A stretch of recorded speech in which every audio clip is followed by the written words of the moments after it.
noches a todos, bienvenidos. Continuamos con el estudio del libro La deidad, el cosmos y el hombre de Geoffrey Farty. Hoy comenzamos el capítulo número 4, la jerarquía de seres.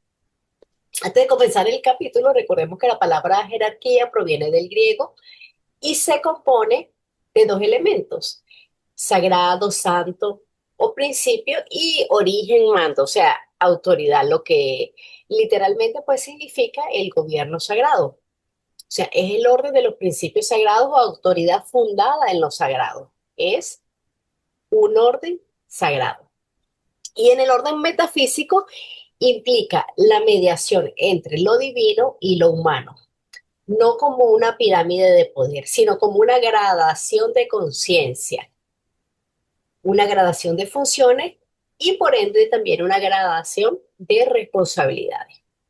Implica, por supuesto, un orden natural, una continuidad, una mediación y una participación siempre de un principio superior. Al delinear el tema de las jerarquías en el capítulo 2, fueron expuestas ciertas ideas fundamentales. La vida es universal. Ella se expresa en una casi infinita variedad de formas a través de la naturaleza. No hay espacios vacíos y en ninguna parte existe materia inanimada. En el capítulo 3 se inició la presentación de otro principio básico, el cual es el del correspondencia o reflejo, resumido en el axioma hermético, y dice la cita: así como es arriba, es abajo. Esta preparación ayudará a comprender la enseñanza esotérica de las jerarquías de seres. Entonces se nos está hablando de la estructura jerárquica del cosmos a distintos niveles y a distintos planos.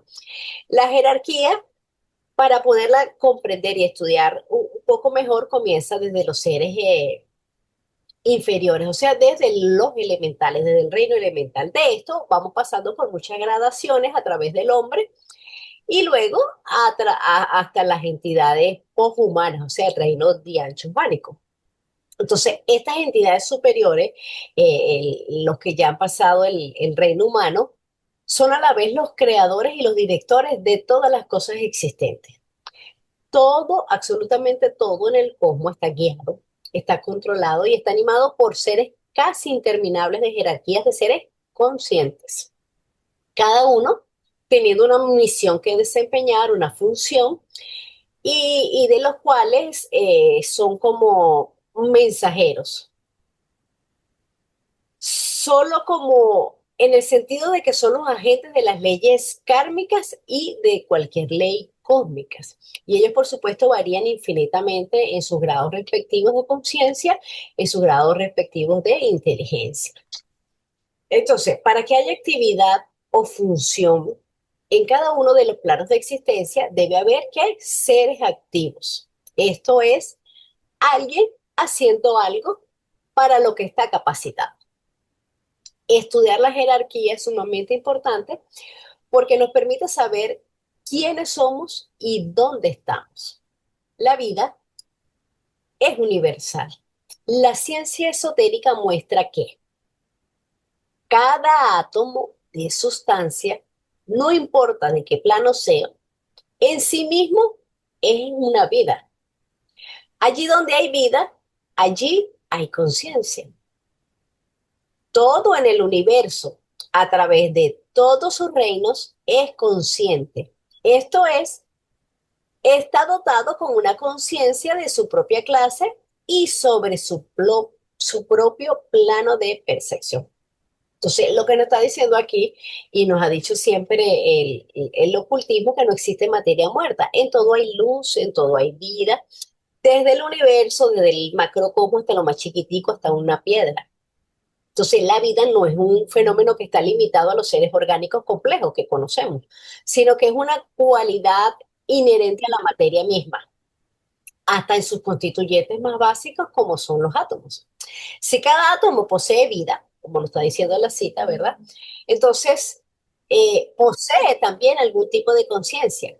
Esto, por supuesto, no quiere decir que un átomo piense o sienta como un ser humano, como un hombre, como una persona, sino que tiene una conciencia que es propia de su clase y además de su propio plano de percepción, como nos está diciendo la cita. Es decir, la conciencia se manifiesta de maneras infinitamente diversas, desde una forma rudimentaria en la materia que es catalogada por la ciencia moderna como inorgánica, como es el caso de la piedra, hasta la complejidad de la conciencia humana o incluso más allá del reino humano. Entonces podría interpretarse como una capacidad inherente de que de responder, de interactuar o de saber, por supuesto, a su propio nivel existencial. Durante este siglo, la investigación científica ha comprobado afirmaciones como estas, demostrando la sensibilidad no solo en las plantas, sino incluso en los metales, con la consecuente eliminación de cualquier línea fija de demarcación entre los reinos animados y los así llamados inanimados de la naturaleza. Cabe hacer notar que la señora Blavatsky escribió lo anterior mucho antes del desarrollo de instrumentos de investigación, tales como el microscopio electrónico y otros instrumentos súper sensitivos. Todas estas citas están en la doctrina secreta y la última en la vida secreta de las plantas. Entonces, la ciencia siempre ha considerado a los animales y a las plantas como vivos. ¿Por qué? Porque son orgánicos, porque son animados. Mientras que a las rocas, al agua, a los metales, los cataloga como inanimados, como inorgánicos.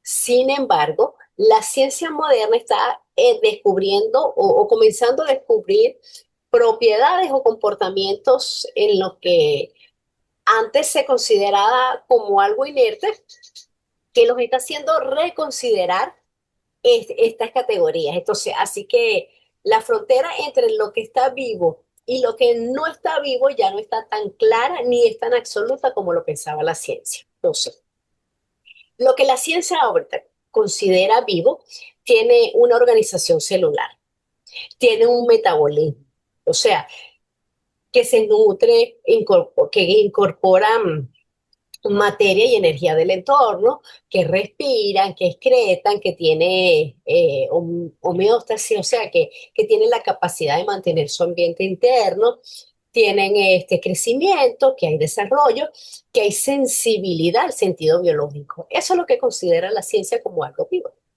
Pero entonces ahora hay descubrimientos que hay sensibilidad en los metales. Eso no quiere decir que los metales tengan emociones o tengan un sistema nervioso, pero tienen memoria de forma. Algunos de estos metales pueden ser deformados y ellos al ser calentados recuerdan su forma original y vuelven a tomarla. Existen sensores basados en metales. Ese sensor funciona como un dispositivo que siente o detecta un cambio en su entorno. Entonces, muchos sensores utilizan estas propiedades de los metales para poder funcionar. También existe la capacidad de metales y otros materiales que se consideran inanimados. ¿Por qué? Porque ellos responden de manera predecible a algunos estímulos ambientales. ¿Cómo puedo hacer esto? Pues modificando sus propiedades o estructuras en función de las condiciones que presenta el medio ambiente.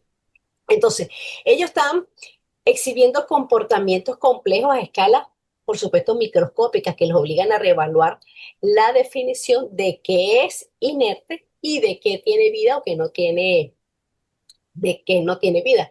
Incluso hay ahora aleaciones que tienen memoria, ¿verdad? Que toman esa estructura molecular. No es, por supuesto, un recuerdo consciente, porque aunque en manos está ahí todos los 7 principios, pues no está activo, sino que es una propiedad que es inherente a su estructura. Un ejemplo de esto lo podemos ver en el stem de las arterias, que ellas se expanden y vuelven otra vez y se recogen. En los aparatos de ortodoncia, eso también aplica una fuerza constante y suave gracias al calor de la boca. Oye, Caro, mira, estoy pensando en lo que es el sistema solar, que nació de una nebulosa. Entonces, sabemos que todo está en movimiento digamos, desde el Big Bang. Entonces, el sistema solar lo entiendo porque nació de la nebulosa y la nebulosa pues está girando todo el tiempo, estuvo girando todo el tiempo y de ahí se formó el Sol y del resto se formaron los planetas. Ahora, eso, ¿cómo lo podemos relacionar con un átomo? El Sol mantiene a los planetas por la fuerza de gravedad que ejerce él sobre los planetas y todo lo que está en el sistema solar. Pero en el caso del átomo, el núcleo también tiene gravedad para que los electrones giren alrededor de él. El átomo sería como un fractal de ese sol, porque vemos la similitud entre la estructura de eso, de un átomo y ese sistema solar. Entonces, incluso podemos imaginar nuestros cuerpos como que se componen como sistemas solares, cada uno hecho así de innumerables vidas. Entonces, un átomo tiene ese núcleo, ¿verdad? Que es que ese núcleo lo podemos ver como el sol, alrededor del cual que hay los electrones. ¿Qué serían los electrones? Los planetas. Aunque por supuesto que las fuerzas que los mantienen unidos son diferentes, porque una es la fuerza electromagnética y en el otro es la fuerza de gravedad en el sistema solar, pues la disposición general, eso es lo que nos da esa sorprendente similitud. Entonces, ahí es donde viene la analogía, que la analogía no quiere decir que algo sea idéntico, sino que hay una similitud. Viendo algo que se nos hace más fácil, que es conocido, podemos interpretar algo que no es tan accesible a nosotros. Entonces ahí es donde tenemos que aplicar la analogía que existe entre uno y el otro. O sea que en el caso del átomo es una fuerza electromagnética lo que mantiene girando. Exacto. Cuando se dice que todo lo que tiene vida tiene conciencia, quiere decir que tiene qué cosa, tiene espíritu, tiene algo de mente, hasta dónde se llega a esa conciencia, hasta dónde se, se puede definir que esa conciencia existe. Ok, se nos dice que en todo hay conciencia porque en todo hay vida y en todo hay luz. En un mineral lo podemos ver en lo que es la cohesión, la atracción. En la planta, ¿cómo manifiesta la planta su vida? Absorbiendo la luz, transformándola, eh, moviéndose cuando quiere buscar esa misma luz porque no le llega bien. En el animal, ¿cómo? Cuando siente esa emoción, siente esa alegría porque los animales tienen el sistema nervioso completo. Entonces, en cada uno a distinta manera, porque en todo hay vida, todos estamos hechos de la misma esencia, pero por supuesto en diferentes gradaciones. Porque yo pregunté una vez, ¿no? Que ese sistema solar asimilaba a un átomo, a lo que nos muestran como un átomo, ¿verdad? Entonces, entendí y me explicaron que, bueno, que realmente no es así, porque, como dice Caro, no es lo mismo el átomo al sistema solar. Los componentes son muy diferentes, las funciones son muy diferentes. Simplemente una especie de mostrar la estructura del átomo comparada con la del sistema solar. Sí. Pero más adelante consulté si esa estructura del átomo era exactamente así, como la veíamos en las escuelas. Ese átomo con los electrones dando vueltas. Y descubrí que eso simplemente fue un modelo utilizado en los años 60, 70, no recuerdo, por ahí lo tengo, y cuando lo consiga doy más exactamente la fecha. Pero fue un modelo utilizado para explicarlo. Realmente los átomos no están ubicados de esa manera, ni tienen esa forma como lo vemos en los dibujos a través de órbitas dando vuelta del protón. Entendí yo y me explicaron que los átomos realmente tienen una forma giratoria por encima y por debajo del protón, del núcleo. Entonces, no es como lo vemos realmente el átomo, hasta lo que la ciencia en día hoy conoce, no es como el sistema solar. Es un error pensar que tienen la misma configuración. ¿Por qué? Porque fue un modelo hecho para explicarlo en cierta época, pero hoy la ciencia ya no lo explica de esa manera. O sea, científicamente no es la configuración del átomo como la conocimos nosotros y como la aprendimos. De todas formas, la voy a buscar bien para darte el dato, pero es interesante porque yo tuve la misma pregunta, incluso tenía unos dibujos donde presentaba el átomo como el sistema solar, pero resulta que no es así. Y otra cosita que le iba a preguntar que le iba a decir a Juan con la pregunta que le hizo, que hay un detalle que siempre tenemos que manejar. Tenemos que ver qué es la conciencia. La conciencia es un concepto muy difícil dentro de la teosofía. O sea, es un aspecto que es muy metafísico. No es la conciencia que podemos ver en los seres animados, como explicaba Caro, no es esa conciencia.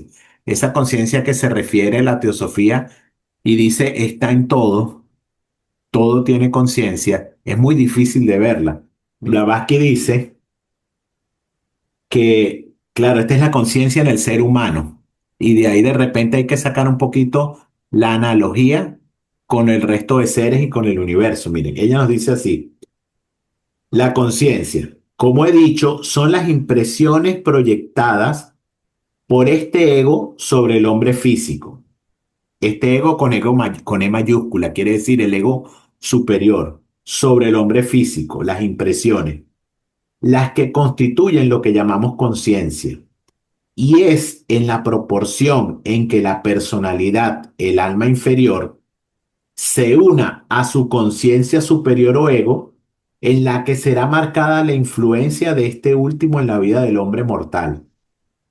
Está hablando del hombre. Entonces, una forma de ver la conciencia es como esa entidad, ¿verdad? Que podemos llamar logos, que podemos llamar Mahat, en cierto plano. Sabemos que por encima de ellos hay otros planos y esa misma conciencia se presenta de diferentes maneras, pero vamos a verlo en el plano manifestado. Ese logos, Mahat, Alaya, esa conciencia universal, esa alma universal, que ella refleja a toda esa jerarquía de seres, que es con lo que pensamos en el capítulo, a toda esa jerarquía de seres. Entonces, una vez manifestado cada ser, cada átomo, cada elemento, tiene un grado de conciencia de esa conciencia universal. Y mientras más se acerca a ella, que es el caso del ser humano, se hace más parecido a esa conciencia de la cual emana. Entonces, esa conciencia hay que entenderla desde ese punto de vista. Es un plano de evolución, es un plano de avance de todos los seres en la manifestación, los cuales lo va a llevar a participar de esa conciencia en su nivel evolutivo. Por eso es que es tan difícil ver en esos seres inanimados, en esos seres, en esos reinos o los primeros reinos, como el mineral y el vegetal, de que existe una conciencia similar a la del hombre. No es similar, pero vienen de la misma fuente. Pertenecen a la misma conciencia, pero la van desarrollando a medida de su evolución. Es más o menos como yo entiendo el concepto de la conciencia. Esta mención que hice ahorita aparece en el libro de los sueños, en el tratado sobre los sueños. Lo más importante es que tengamos la visión de que todos tenemos la misma esencia y que todo existe esa conciencia como vida, como luz, no como un pensamiento, una sensación, una emoción, como lo podemos expresar nosotros. Entonces, como comentábamos. En el mineral, ¿qué puede haber? En el mineral hay esa cohesión, hay estructura, hay sabe cómo cristalizarse, responde a las fuerzas como al calor, como a la presión, como a la electricidad. Entonces, así es como están manifestando esa inteligencia, esa conciencia, esa vida, esa luz que existe en él, esa información. En el reino vegetal, pues también como con la sensibilidad que presenta, como con un crecimiento dirigido y con un ritmo vital. En el animal, pues ya comienza a ser un poco más activo, porque como comentamos, tiene un sistema nervioso que ya está activo. Entonces, hay instinto, hay emociones, porque ya hay placer, hay dolor, entonces hay esa sensación. Entonces, es un tipo de conciencia a su nivel. Ahora nosotros lo expresamos también con otro nivel. Ya entra manos en juego y es lo comenzamos a tener autoconciencia que nos va a llevar luego al autoconocimiento. Y así sucesivamente en los reinos superiores. Yo creo que aunque la conciencia es una, hay que tener en cuenta la conciencia de los seres vivos. Nosotros somos seres vivos y somos individuales. Estamos haciendo una evolución de los mundos inferiores a los superiores. Entonces yo pienso que la conciencia nuestra no se puede comparar a la conciencia, digamos, como tú dijiste, de los minerales, ¿no? Ellos tienen una cierta conciencia, como tú lo explicaste, la cohesión y todo eso es un tipo de conciencia que viene desde su estructura atómica, digámoslo, ¿no? Del mineral. El, el vegetal, pues igual, y el animal, pues está dentro de un alma grupal y de acuerdo a lo que vive cada animal o aprende, porque el animal, por ejemplo, cuando está con el hombre aprende muchas cosas, entonces su conciencia se expande, igual que la nuestra. Yo creo que la conciencia tiene mucho que ver con conocimiento, pero de un conocimiento no intelectual o de la mente, sino más que todo del conocimiento espiritual, porque cada vez que nosotros, por ejemplo, ahora que estamos estudiando esto y estamos haciendo un estudio entre todos con diferentes opiniones, eso nos da un margen a nosotros de ir analizando cosas que en un momento determinado quizá no lo hayamos pensado, ¿sí? Por ejemplo, con las preguntas que nos hacemos a nosotros mismos, vamos dando un paso más hacia ese conocimiento espiritual o esa expansión de conciencia, porque los maestros dicen que las iniciaciones no es otra cosa, y Blavatsky también lo dice, no es más que expansión de conciencia, o sea, sabiduría, ¿no? Ese conocimiento espiritual se tiene que convertir en sabiduría. Gracias, Caro. Para cerrar el tema del electrón, que sabemos, no es el tema para tratarlo aquí, estaba revisando los apuntes que tenía por aquí, es bastante, o sea, hay mucho material de él, muchas cosas para explicar, no es el tema, pero sí a Salomón, mira, el modelo era el modelo planetario de Bohr que surgió en 1913 y hoy en día la física cuántica tiene muchas explicaciones fuera de ese modelo y ya sabe que no es como estamos hablando, no son esas órbitas, ese electrón girando a través del núcleo. Pero googlealo porque yo lo que lo busqué fue por Google y pues bueno, por ahí fui uniendo la información que me iba dando y es muy diferente a como creemos. Quizás los que no estamos tan metidos o no somos muy estudiosos de la ciencia, pues todavía tenemos esa concepción antigua. Los que ya están, los que les gusta mucho más la ciencia, pues saben que esa realidad no es la realidad. El electrón no funciona. O sea, la visión del átomo no es esa. Hoy modernamente a través de la física cuántica ya no es así. Pero es bien interesante, Salomón, porque yo lo veía igual y no soy estudioso de la ciencia y menos de la cuántica. Entonces, bueno, lo busqué por la duda que tenía, pero es bien interesante para cambiar un poquito esa visión que uno tiene plasmada de las escuelas que todavía se sigue usando, porque es el problema.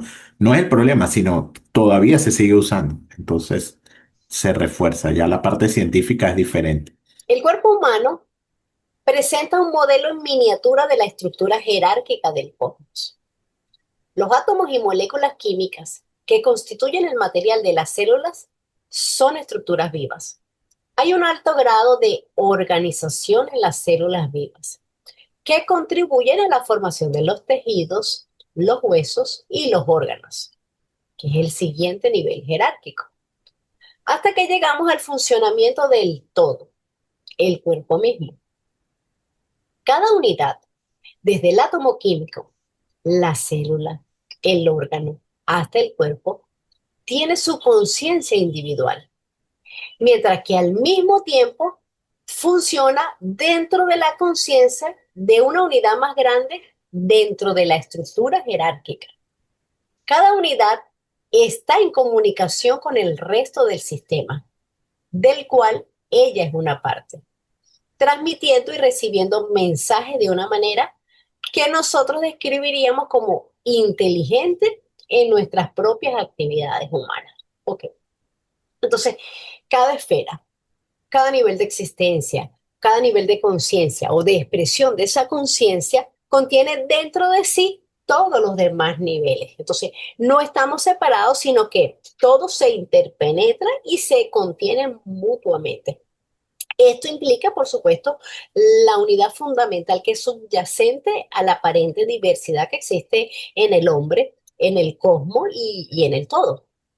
Aquí el texto nos está poniendo el ejemplo de nuestro cuerpo físico, que está compuesto por órganos, por sistemas, etcétera. Y cada uno tiene, nos dice, su propio tipo de conciencia. Entonces, una célula es una entidad completa, porque tiene su propia estructura, tiene su propia función, es decir, es un todo. Una célula, ella por sí misma es un todo, pero también esa célula es parte esencial de ¿qué? De un tejido.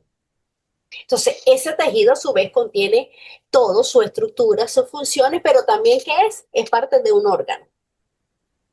¿Que ese órgano es parte de qué? De un sistema. Y todo eso, finalmente, ¿qué hace? Forma el organismo, el cuerpo completo que es un todo, que es lo que nos está diciendo aquí, el cuerpo mismo. Así cada planeta, cada hombre, cada animal, etcétera, etcétera, puede verse con una concentración de vidas más pequeñas. Entonces, ¿qué nos está mostrando? Que hay una naturaleza jerárquica que está interconectada en todo. Entonces, así como predice el axioma hermético, que cada estructura terrenal está a su vez hecha o constituida de estructuras más pequeñas que repiten el mismo diseño, trascendiendo e incluyendo todo lo de abajo. Entonces, cada vida también se compone de una concentración temporal de vidas más pequeñas. Yo, Caro, qué interesante lo de las células, porque supongo que una célula que forma parte, por decir algo, de la nariz, pues no es lo mismo esa célula, una célula que forma parte del oído, o una célula que forma parte del hígado, del corazón, etcétera, etcétera, etcétera, ¿no? Entonces yo supongo que no son iguales, que tienen una función diferente. Y si es así, pues qué maravilla, ¿no? Es una cosa asombrosa que son células, pero no hacen la misma función, porque forman parte de diferentes órganos. ¿O no es así? Sí, exacto, así también lo entiendo yo. O sea, cada una, como dijiste, tiene su propia función, tiene su propia estructura y su propia jerarquía. Entonces, como decía, la célula que está en la nariz se encarga de proteger que no entren o que polvillo, etcétera, de oler, de percibir esto, los aromas. Entonces, como decía, una que está en el oído, pues su función es otra, es la de oír, lo de darnos la sensación, más que la sensación, la percepción de lo que está ocurriendo en nuestro entorno a nivel de sonido, en la nariz a nivel de olor, cada una con su propia estructura, con su propia función, y de eso se trata la jerarquía, como comentábamos antes, algo o alguien haciendo algo para lo que está capacitado. Exacto. Estaba escuchando con respecto a la célula lo que decía Salomón.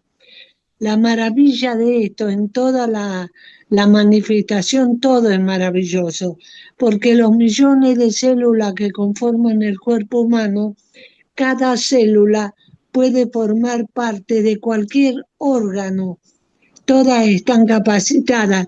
El misterio es qué es la fuerza que las agrupa para que uno forme un riñón, el otro los pulmones y así cada parte de nuestro cuerpo, ¿no? Pero las células, aparte de estar capacitadas, son incansables. Desde que nace la célula trabaja, trabaja, trabaja hasta el momento que muere y ya está su compañera reemplazándola.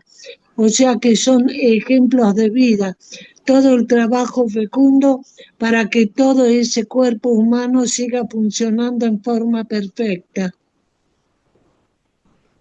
Gracias, Nelly. Y el cuerpo humano, sin embargo, es solo un aspecto del hombre septenario, cuyos aspectos interiores repiten el patrón jerárquico, el cual, como ha sido descrito precedentemente, refleja la estructura del cosmos. Cada plano del universo septenario está poblado de vidas, tan variadas en el grado de conciencia que muestran y en las funciones que desempeñan en el esquema cósmico, perdón. cómo son las jerarquías de vidas inferiores en el cuerpo del hombre.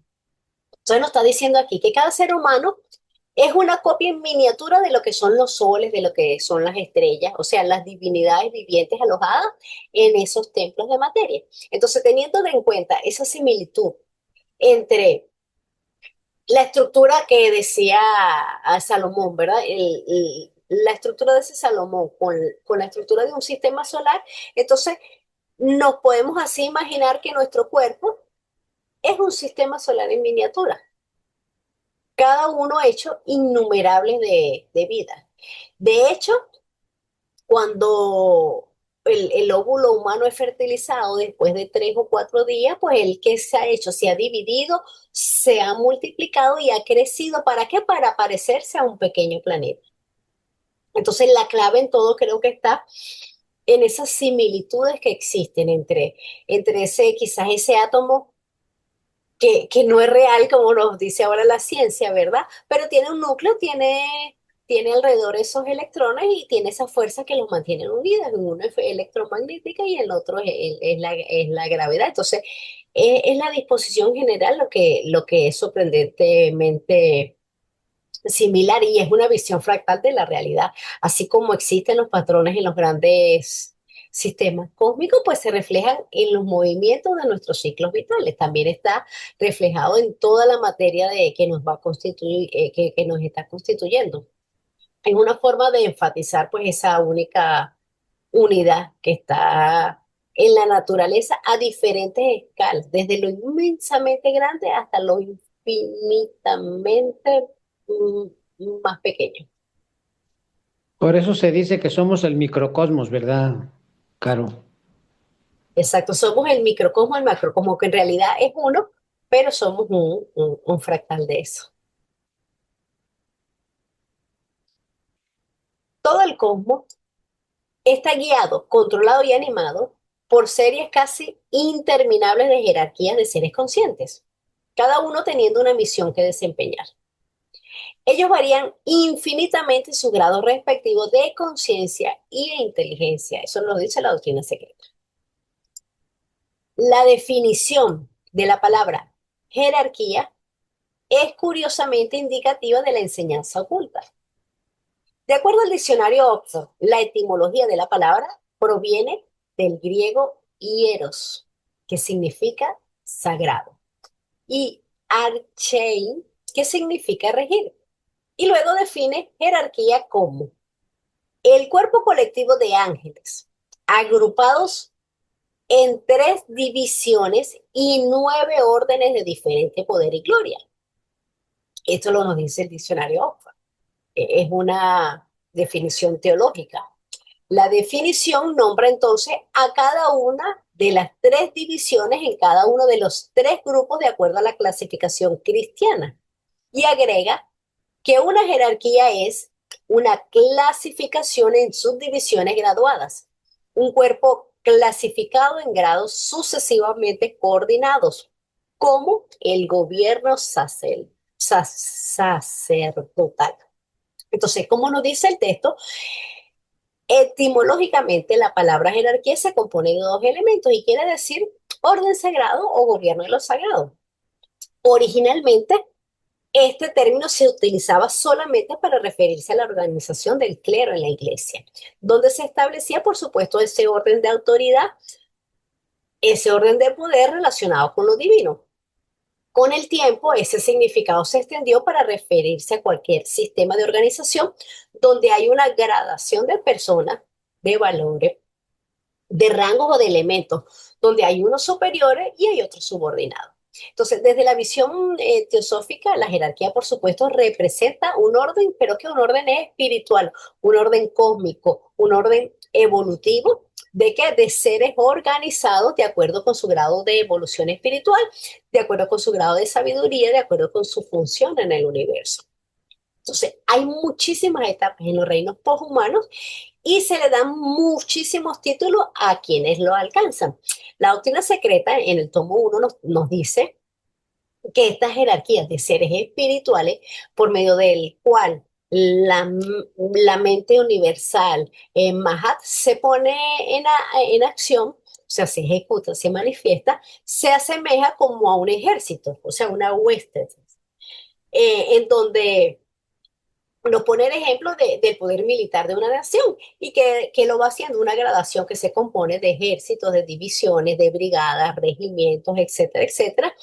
Y cada una de esas unidades tiene una individualidad o una vida separada y tiene una libertad de acción. Por supuesto que está limitada, pero tiene una libertad de acción y tiene una responsabilidad de acuerdo a su función, por supuesto limitadas también de acuerdo a sus capacidades. Entonces, cada una está contenida en una individualidad superior de quien ella es subordinado. Entonces, a la vez, ellas son en sí mismas, pero también tienen que responder ante sus superiores. Entonces, estas jerarquías espirituales ofrecen apoyo, guía en el proceso evolutivo de toda la humanidad, no solamente de los hombres, sino que ellos protegen y guían en la evolución en todos los reinos, porque son las inteligencias creadoras que supervisan, que dirigen todos los procesos evolutivos. No se trata de una dominación, no se trata, como decíamos al principio, de una pirámide de poder, no. Es una guía, es una existencia. La clasificación que nos está hablando aquí cristiana, ¿verdad? Que nos dice del diccionario Oxford, ¿verdad? Nos está hablando de 3 divisiones y 9 órdenes. Entonces, estas 3 jerarquías o 3 divisiones que nos habla a ellas, se subdivide cada una en 3 órdenes. Entonces, la primera jerarquía, que es la más sutil desde el punto de vista que estamos hablando católico, teológico, está compuesta por los serafines, por los querubines y por los tronos. Luego viene la segunda división, que están compuesta por los gobernantes, los administradores, no recuerdo la tercera nombre. Y la siguiente está compuesta por las dominaciones, por las virtudes y por la potestad. Y la última, la más baja, la más cercana a la humanidad, son los mensajeros, que está compuesta por los principados, por los arcángeles y por los ángeles. En general, todos estos tronos, denominaciones, virtudes, principados, querubines, serafines, los habitantes diversos de todos los mundos que nos vemos, son las modernas copias de unos prototipos arcaicos. Eso nos habla desde la parte teológica. Nosotros en Teosofía, la doctrina secreta, en la estancia 4 de la página 28 de la edición de Pasadena, nos habla de estas jerarquías primordiales. Esta es una división que es una analogía de las jerarquías que nos están mostrando la parte cristiana, de los tronos, virtudes, etcétera, etcétera. El que está interesado pues puede hacer una comparación, un contraste de lo que significa cada una. Entonces, aquí en la doctrina secreta nos habla de 7 jerarquías que son las esencias, las llamas, los elementos, los constructores, los números, los arrupa y los rupa. Ahora, esto es lo que dice la doctrina secreta. Como yo lo entiendo, las esencias, o sea, es el ser en sí mismo, que corresponde a un estado premanifestado. O sea, no son seres diferenciados, son esencias espirituales, como su nombre lo dice, esencias. Son puras, no tienen atributos, no actúan. Simplemente es la posibilidad absoluta de ser. La segunda jerarquía, que es la llama, es el espíritu activo, es el despertar de ese espíritu, son las primeras diferenciaciones que es lo que vendría a simbolizarnos a nosotros el fuego divino, son los centros de voluntad, los centros de conciencia, es el espíritu en movimiento, pero sin forma. La tercera jerarquía, que son los elementos, serían como las sustancias vivas, la sustancia primordial. No lo confundamos con los 4 elementos físicos, sino que son estados de materia sutil.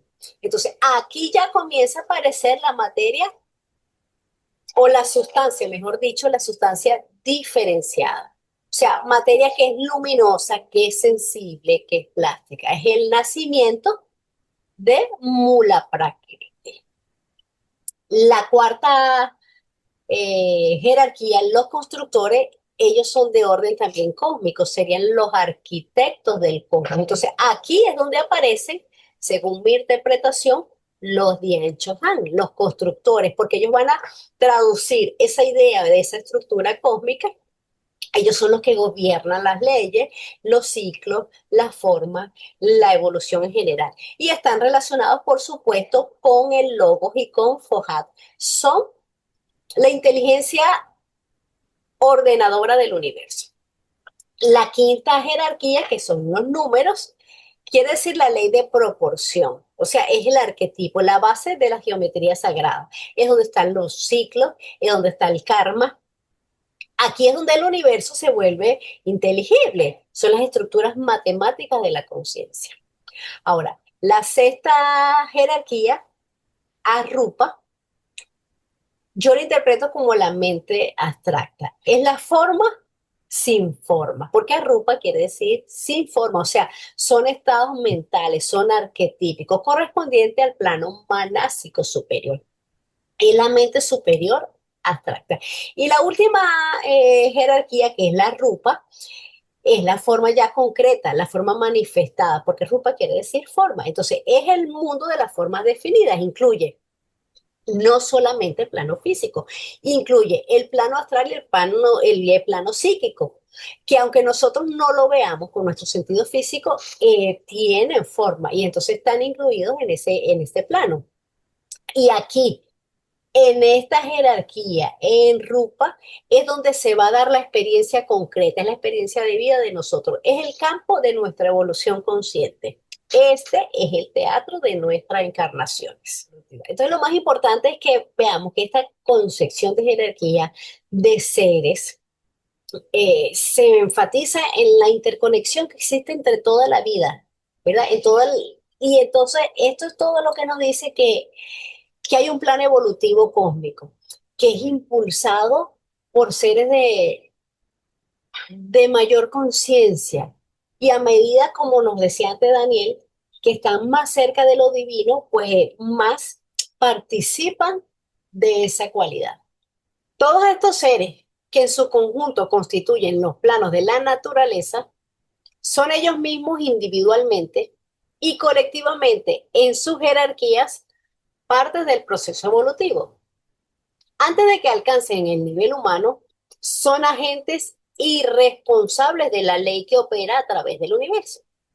Son denominados elementales y están relacionados con los reinos mineral, vegetal y animal, constituyendo al mismo tiempo tres reinos preminerales, o sea que son antes del mineral.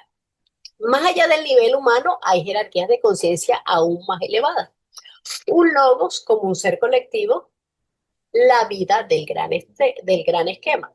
Aquí podemos ver lo que nos está hablando el texto, ¿verdad? La escala jerárquica de la vida. Entonces, esta jerarquía de seres es un concepto fundamental que se está describiendo en un orden de ¿qué? En un orden de evolución, un orden de conciencia en el universo.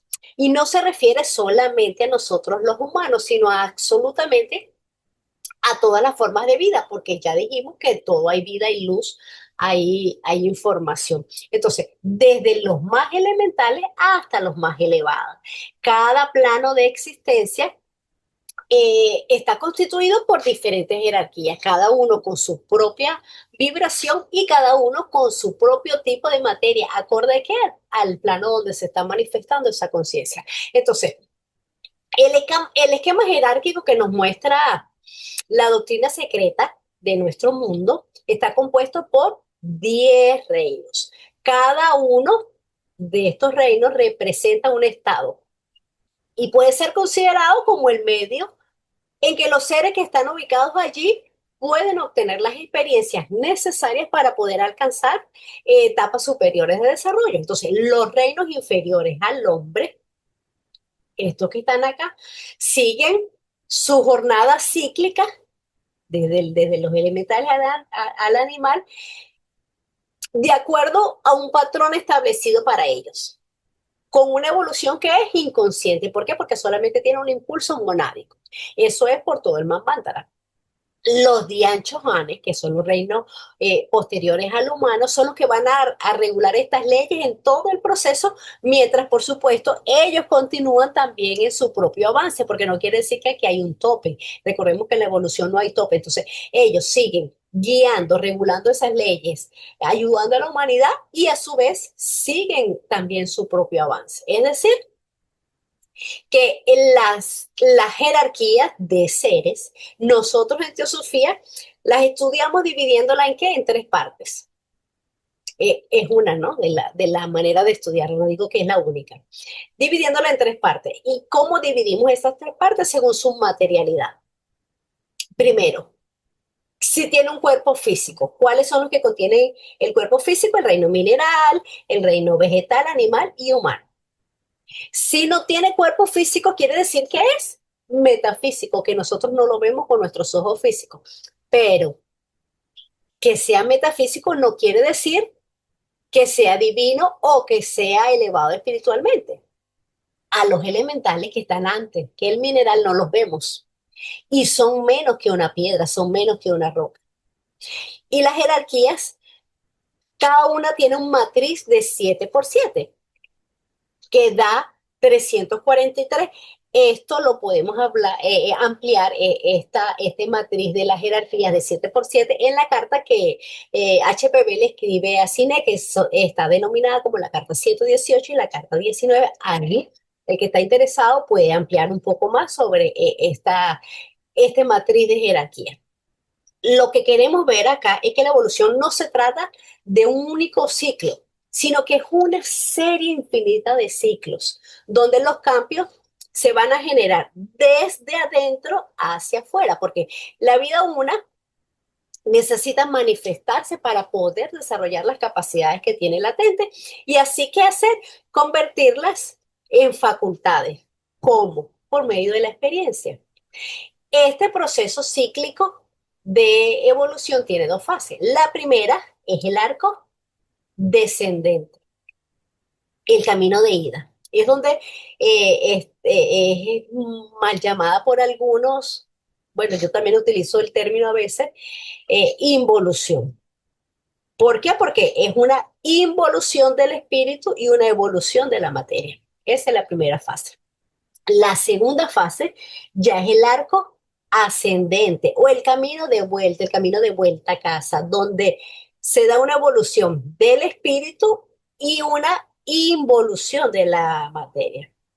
Entonces, la evolución es un principio básico, fundamental, que impregna todo, absolutamente todo en el cosmos, desde las partículas más diminutas hasta las entidades cósmicas más elevadas. El universo es inherentemente dinámico y está en constante movimiento, en constante transformación. Y la evolución no tiene límites, es un proceso continuo. Igual, como todo en la vida está en movimiento, la jerarquía, por supuesto, no se escapa de ella, no es estática, es dinámica. Cada ser que está incluido en uno de estos reinos contribuye a la evolución del conjunto. Por eso es que todos estamos unidos.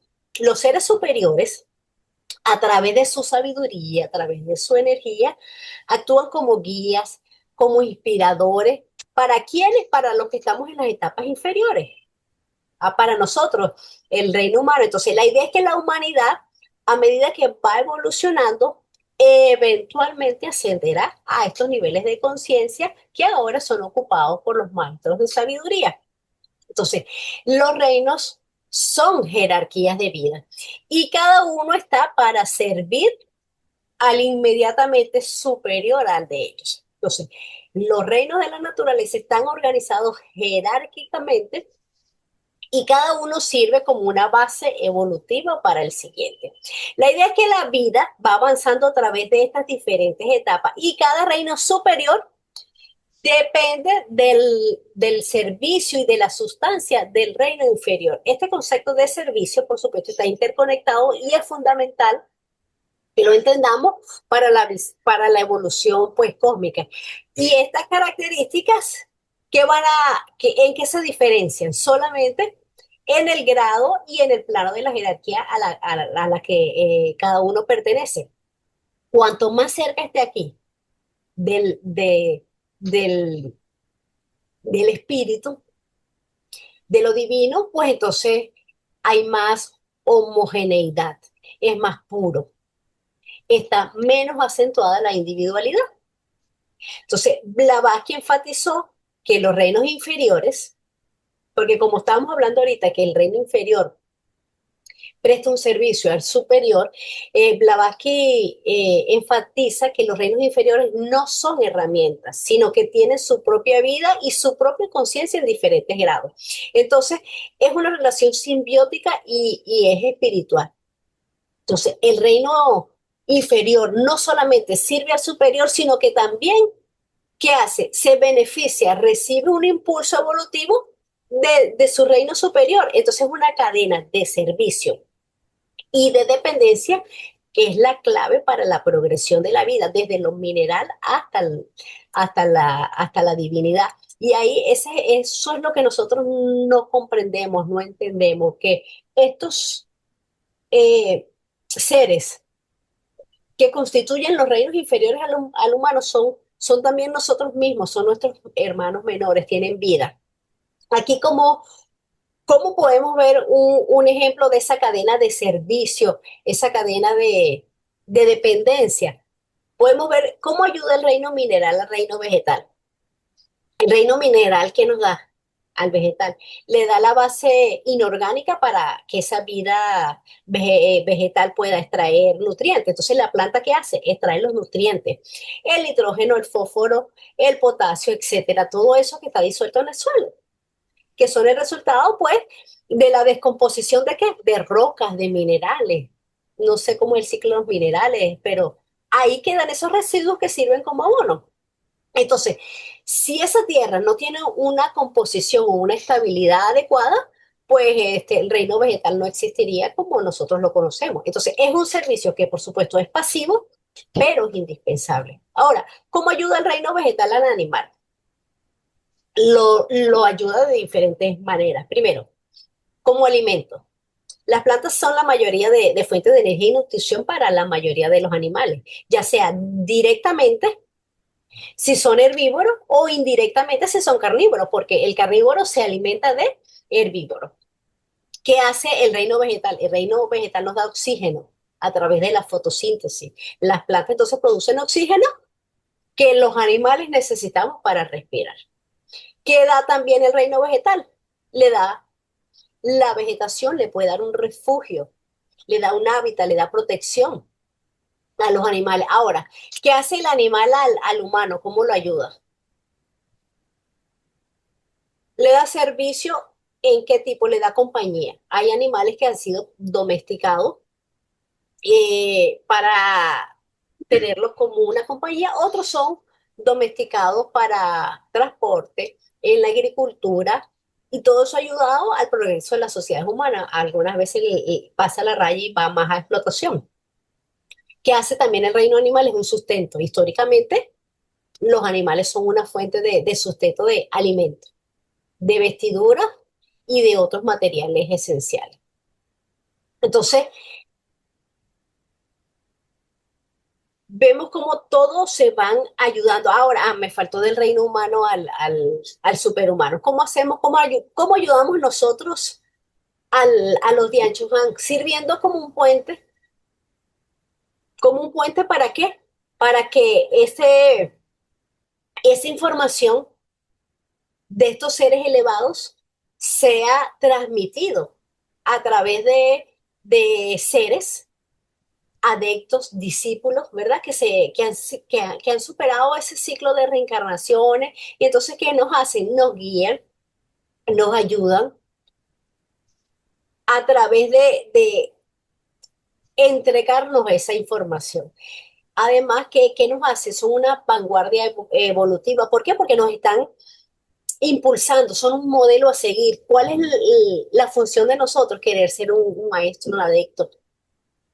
Entonces, es un servicio más espiritual que físico. Ahora, del lado contrario, por supuesto que también hay cooperación porque hay una simbiosis, estamos todos interconectados. El Dian Chohan, ¿cómo ayuda al humano? Pues impulsando la evolución humana, nos va a guiar, nos va a dar impulsos mentales, impulsos espirituales, nos van a transmitir esa iluminación, claro, todo delimitado por el karma, ¿verdad? Ellos son la voluntad que está detrás de todos esos ciclos evolutivos. Ahora, ¿cómo nosotros como humanos ayudamos al animal? Nosotros impulsamos esa vida principalmente a través de la doma y compañía. O sea, los animales que son domésticos son los que llevan más ese beneficio. Porque los animales que viven con humanos quizás desarrollan una psique más completa. No podemos decir que tienen una mente, pero se puede ver quizá un poco más de nivel de respuesta en cuanto a grado de inteligencia, en cuanto a grado de emoción, en contraparte con un animal salvaje. Entonces, se sugiere que como ellos están en contacto con nuestra energía psíquica, pues se van a beneficiar de ese reflejo, de esa resonancia, de esa emisión, preparándolos para qué, para una eventual encarnación en el reino humano, no en este más manda. ¿Cómo ayuda el animal al vegetal? A través de su ciclo de vida y su ciclo de muerte. Entonces, ¿qué hace? Cuando el animal muere, sirve como fertilización para ese reino vegetal. Hay muchos animales como las abejas, etcétera, ayudan en la dispersión de semillas. Entonces hacen que las plantas colonicen nuevos territorios. El vegetal al mineral como ayuda, igual. Las raíces de las plantas pues se tienden en las grietas de rocas, liberando ácidos que descomponen a estos minerales. Entonces, esa descomposición vegetal es el que crea ese humus, ese componente vital del suelo que va a transformar esa estructura mineral y permite la formación de capas ricas en nutrientes. Entonces, ahí podemos ver lo compenetrado y cómo nos ayudamos y cómo todos somos uno. Y en esto es donde se basa todo, la hermandad y la fraternidad que tenemos que tener, no solamente entre nosotros, que por supuesto es prioritario, sino que en todos los reinos de la naturaleza. Claro, cuando decimos cuando regresemos a casa, se refiere cuando hay un Maja. pralaya. Sí, exacto, un Maha Pralaya, exacto, cuando todo se recoja nuevamente, sí. Que esta escala jerárquica que nos acaba de presentar Caro ocurre y fue dada por los maestros y Blavatsky correspondiente solamente a nuestra cadena planetaria, o sea, a nuestra Tierra, en sus diferentes fases, con sus 6 globos compañeros, pertenece a nuestra cadena planetaria. Fue la que ellos explicaron y nos entregaron. Otra cosita que quería decir con referencia a las jerarquías que mencionaste arriba, es importante reconocer que esa es la clasificación que entregó Blavatsky y los maestros con referencia a esa jerarquía.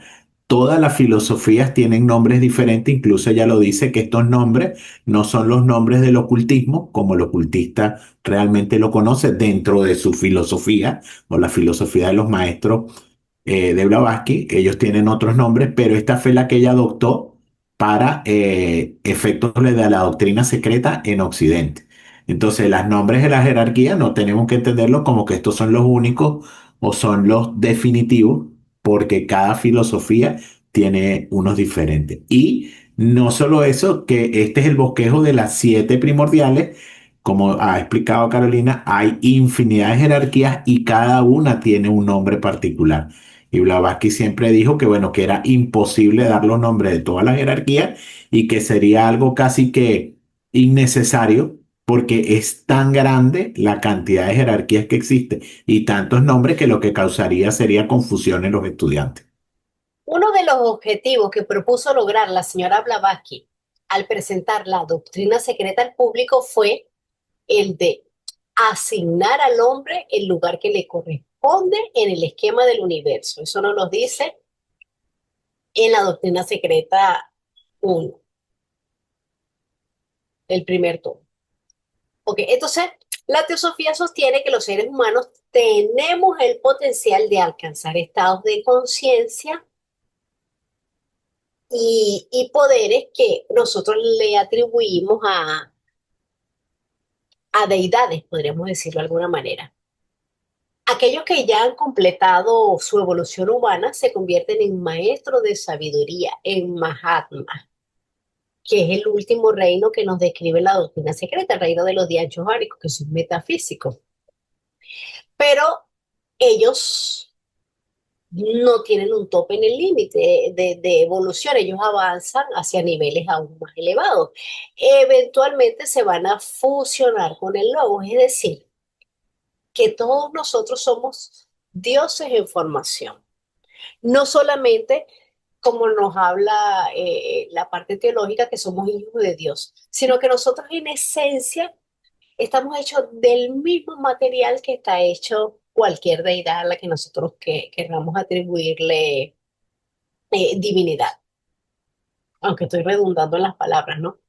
Entonces, la etapa humana por eso representa un punto crucial, un punto importante, un punto de transición entre lo que es lo material y lo espiritual, porque es un puente entre lo animal y lo divino, ya que puede optar por hundirse en esa materia cuando es dejado dominar por su principio cámico, o puede ascender a los planos más elevados del ser cuando se está dejando llevar por sus manas. Entonces, este es el verdadero libre albedrío que lo convierte en un agente activo de la evolución universal. Cuando nosotros logramos realizar plenamente esa naturaleza espiritual, ¿en qué nos convertiremos? En un adepto, ayudando entonces, por supuesto, a la evolución de las otras formas de vida. Hay algunos otros autores que clasifican al reino humano como un reino de transición, porque se encuentra entre dos reinos.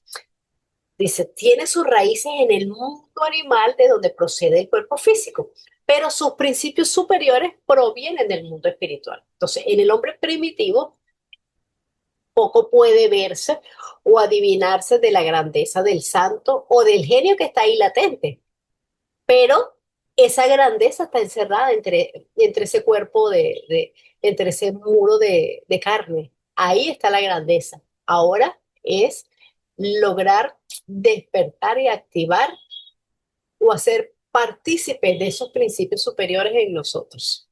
A medida que comprendemos la evolución de la conciencia a través de la estructura jerárquica del universo, va haciéndose evidente cuál puede ser ese lugar, ya que el nivel humano dentro del proceso total es aquel en el que el espíritu y la materia están en equilibrio.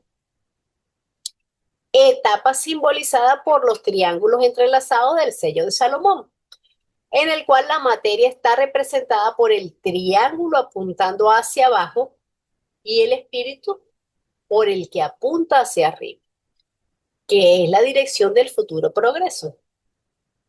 El hombre ocupa una posición central en el esquema evolutivo cósmico. Como veremos más adelante, él es el modelo arquetípico para todo el proceso y en él están unidos por la mente el espíritu supremo y la materia más baja.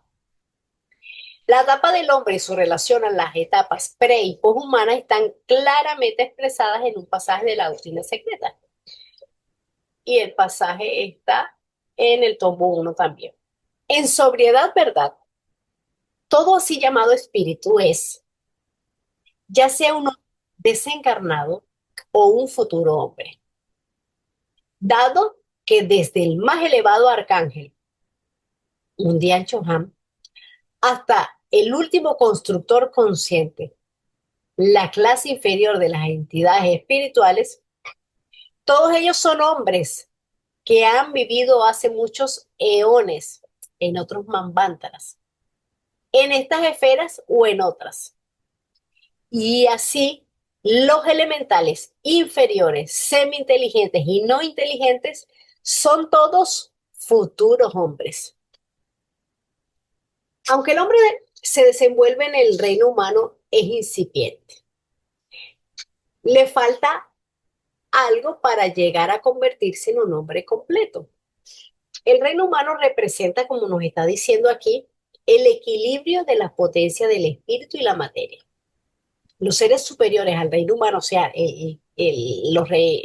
los miembros de los reinos dianchohánicos han salido victoriosos, dado que, por supuesto, ellos ya pasaron por el reino humano.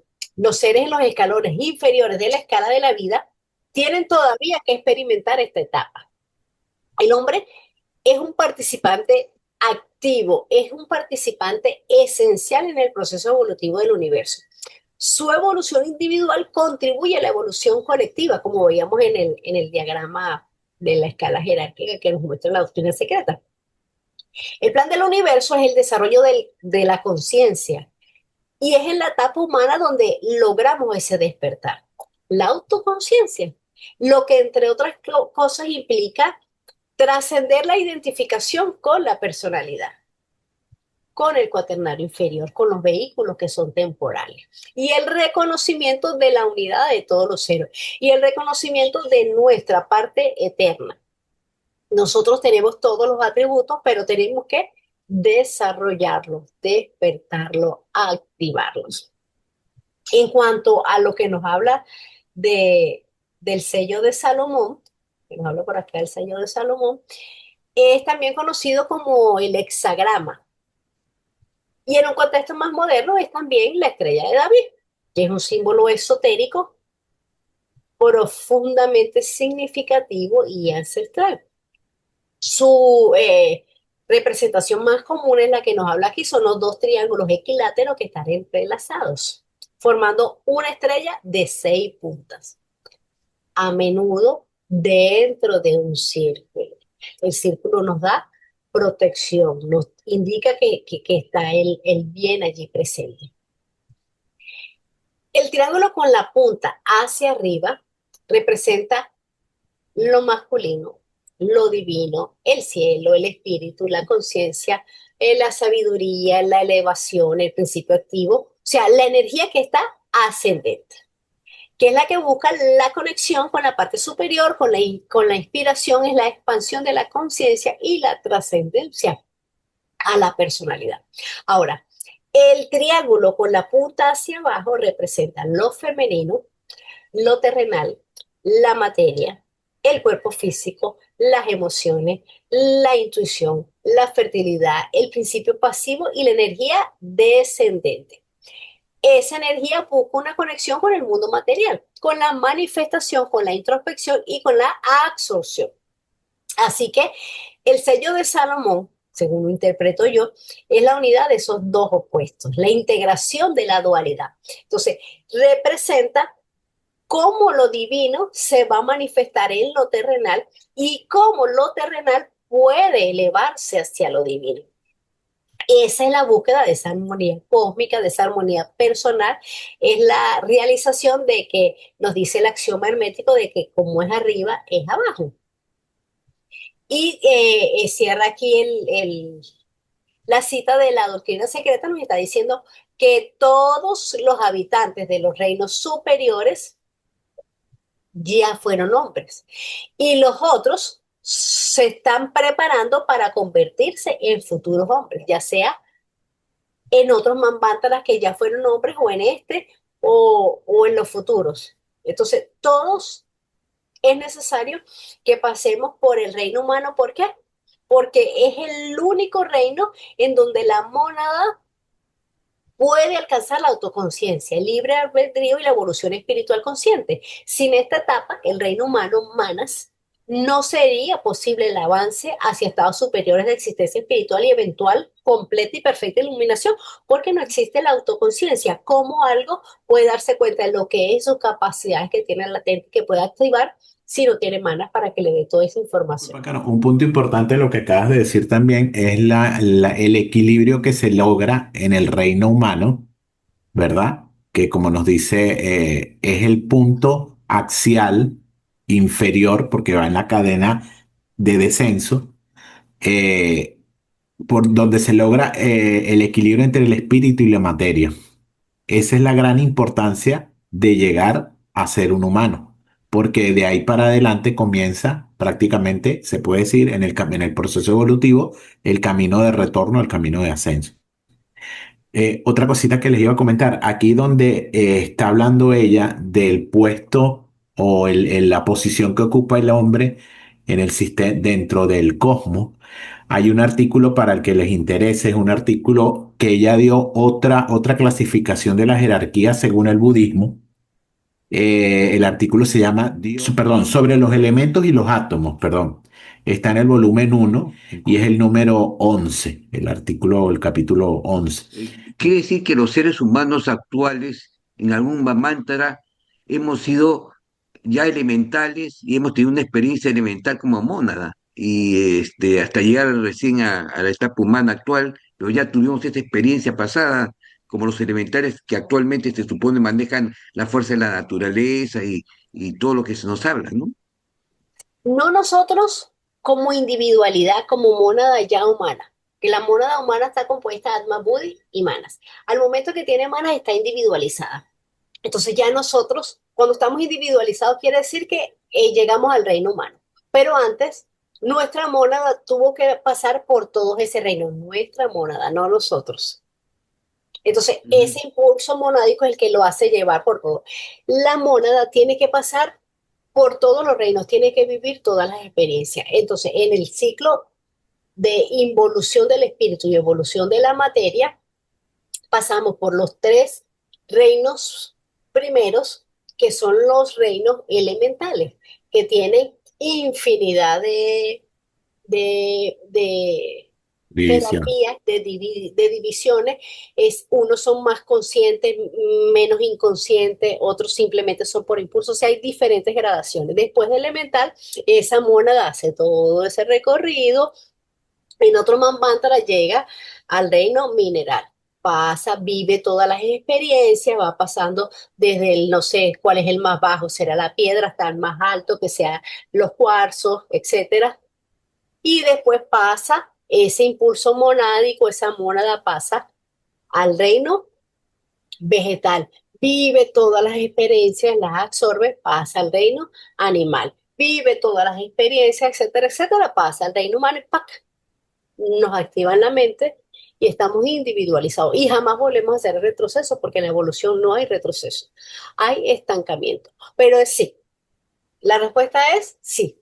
La monada tuvo que pasar por esos, todos esos reinos. Aquí dice, en Gracias. O sea, sobriedad que tú, hemos tenido ya grandes experiencias, entonces sí hemos pasado todo eso.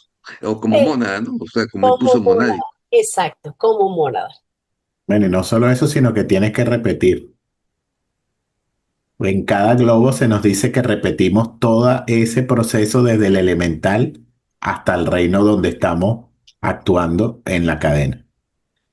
Entonces, sí, es un proceso bien complejo, por eso el proceso evolutivo es muy, muy complejo. La mónada, ese peregrinar, que es lo que se llama el peregrinar de la mónada, es infinito, es eterno y es obligatorio. Nosotros en nuestro cuerpo humano vemos esa recapitulación o ese recuerdo que tenemos de los reinos anteriores y cómo lo vamos a desarrollar. Cuando tenemos una estructura ósea, tenemos tejidos básicos, eso nos recuerda al reino mineral. Cuando estamos en crecimiento, la parte biológica de la célula, la nutrición, las etapas o los sistemas metabólicos, ahí nos está recordando el estado del vegetal. Ahora nuestro sistema nervioso, el movimiento de los órganos sensoriales y todo eso que nos está recordando el reino animal. Y finalmente ya después tenemos nuestra organización humana, que sería el cerebro, y un sistema más coordinado y la autoconciencia a la que aspiramos. Entonces ahí mismo también podemos ver una recapitulación, no solamente cuando estamos en el feto en la parte del embrión, sino nosotros como hombres ya. No quiere decir que volvamos a hacer o a retroceder a esos reinos. Eso no es volver a ser un mineral, no es volver a ser una planta, porque después que la mónada es humana, es imposible que pueda volver, porque es que no tiene los otros reinos las capacidades que ya tiene latente el hombre. Entonces eso no va a pasar. Pues dejamos hasta aquí nuestro estudio. Les agradezco a todos su presencia, sus aportes, sus comentarios y nos vemos pues el próximo jueves. Muchísimas gracias a todos por su participación.